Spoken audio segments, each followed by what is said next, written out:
আমি তাসনুবা জাহান পারুল, পিতা মোহাম্মদ গোলাম মোস্তফা, শাং মুকুন্দি, থানা আড়াইহাজার, জেলা নারায়ণগঞ্জ।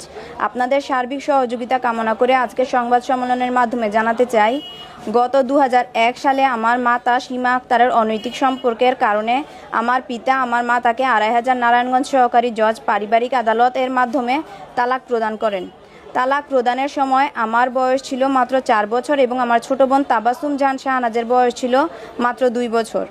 তালাকের পর আমার মা আমাদেরকে অসহায় অবস্থায় রেখে অন্যত্র বিয়ে করে চলে যায়। এরপর থেকে আমাদের পিতা অনেক কষ্টে মায়ের অভাব বুঝতে না দিয়ে আমাদেরকে লালন পালন করে বড় করে তুলেছেন। আমরা বড় হয়ে জানতে পারি আমাদের মাতা একাধিক বিয়ে করেছেন এবং সেই সংসারে তার আরও কন্যা ও পুত্র সন্তান আছে। তারা হলো স্মৃতি আক্তার, শাওন ও সিয়াম। আমার মাতা সীমা আক্তার বর্তমানে আমার পিতার সাথে আদালত কর্তৃক তালাকের রায়, তার অন্যত্র বিয়ে এবং তার সন্তানগণকে অস্বীকার করছেন। আমাদের পিতা আমাদের 2 বোনের ভবিষ্যতের কথা চিন্তা করে তার সকল সহায় সম্পত্তি আমাদের 2 বোনের নামে 2022 সালে রেজিস্ট্রি মূলে দলিল করে দেন। যেহেতু আমাদের কোনো আপন ভাই নেই, সকল সম্পত্তির দলিল মূলে মালিক হয়ে আমরা 2 বোন নিজ নিজ নামে নামজারি করে ভোগ দখল করে আসছি। বিএনপিপন্থী পরিবার হওয়ায় আওয়ামী লীগ সরকারের আমলে স্থানীয় এমপি নজরুল ইসলাম বাবুর দেহ রক্ষিতা হিসেবে সীমা আক্তার সম্পত্তির লোভে আমাদের বাড়ি দখলের চেষ্টা করে, কিন্তু স্থানীয় প্রতিবেশী এবং বিএনপি নেতাকর্মীদের সহায়তায় আমরা তাকে প্রতিহত করতে পেরেছিলাম। জুলাই আন্দোলনে স্বৈরাচার সরকারের পতনের পর 5 সেপ্টেম্বর 2024 তারিখে আমার মাতা সীমা আক্তার বর্তমান সংসদ সদস্য নজরুল ইসলাম আজাদের নাম ব্যবহার করে আমাদের বাড়ি দখলের চেষ্টা করে, কিন্তু উক্ত ঘটনার কারণে আমার পিতা স্ট্রোক করেন। তারপর থেকে আমি, আমার ছোট বোন, অসুস্থ পিতা এবং বৃদ্ধ দাদিকে নিয়ে আমাদের বাড়িতে বসবাস করে আসছি।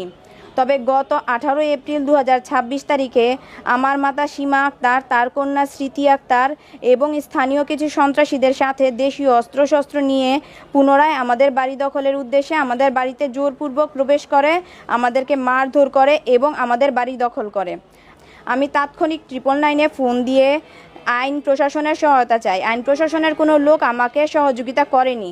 উল্টো আড়াইহাজার থানার এসআই আনোয়ার পারভেজ সীমা আক্তারের হয়ে আমাদের বাড়িতে এসে জোরপূর্বক বেআইনিভাবে আমার পিতার তালাকপ্রাপ্ত স্ত্রী সীমা আক্তারকে আমাদের বাড়ির চাবি এবং দখল বুঝিয়ে দিয়ে যায়।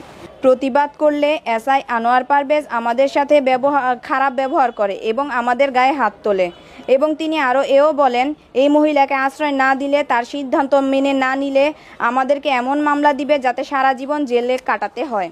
তারপর সীমা আক্তার, তার কন্যা স্মৃতি আক্তার, তাদের সহযোগী স্থানীয় ডাকাত শাহিনুর, ডাকাত জাহাঙ্গীর, শাহিনুরের এক ভাই বশির এবং স্থানীয় বিএনপি নেতা জুয়েলের সহযোগিতায় আমার ছোট বোন, আমার অসুস্থ পিতা, আমার বৃদ্ধ দাদিকে জিম্মি করে রেখেছে। আমাদের বাড়িতে থাকা নগদ অর্থ, স্বর্ণালংকার, আসবাবপত্র, পুকুরের মাছ, টিনশিট বিল্ডিং করার সরঞ্জাম, টিনশিট বিল্ডিংয়ের টিনের চাল পর্যন্ত লুট করে নিয়ে যায়। এতে ক্ষতির পরিমাণ প্রায় 50 লক্ষ টাকা।